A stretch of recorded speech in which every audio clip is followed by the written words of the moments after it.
लग्नासाठी प्रेयसीनंच थेट प्रियकराचं अपहरण केलंय। पुण्यामध्ये प्रियकराचं अपहरण झाल्यानं एकच खळबळ उडाली आहे। लग्नाला नकार दिल्यानं प्रेयसीनं अपहरणाचा प्लॅन रचला। लोणीकंद पोलिसांनी प्रेयसीसह 7 आरोपींना या संदर्भात अटक केली आहे। प्रेयसीच्या अजब कृत्यानं पोलीसही असेच थक्क झालेले आहेत।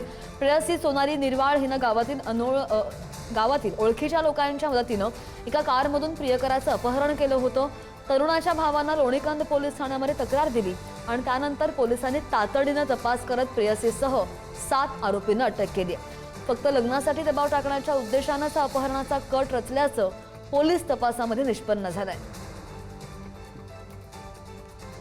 आणि या संदर्भात आणखी जाणून घेणार आमचे प्रतिनिधी बालाजी पोद्दार आपल्या सोबत आहेत। बालाजी, खूप रेअर घटना की फक्त लग्न करायचं होतं म्हणून अपहरण केलं जातंय किंवा गेलं, नेमकं झालंय काय आणि हा कट सगळा उघडकीस कसा आला, समोर कसा आला?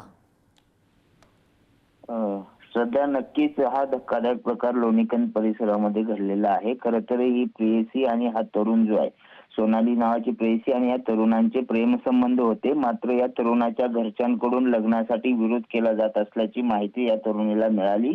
त्यानंतर या तरुणीने जे आहे ते गावाकडच्या काही आपल्या ओळखीच्या लोकांना घेऊन जे आहे ते काल 27 तारखेला रात्री लोणीकंद परिसरामध्ये या तरुणाचं अपहरण केलेलं होतं आणि अपहरण करून लग्न करण्याचा विचार असल्याची माहिती तपासात समोर आलेली आहे।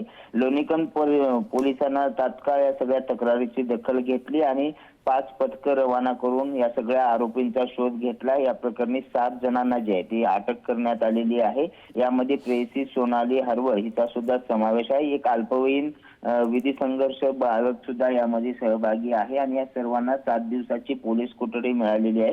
मात्र आजपर्यंत आपला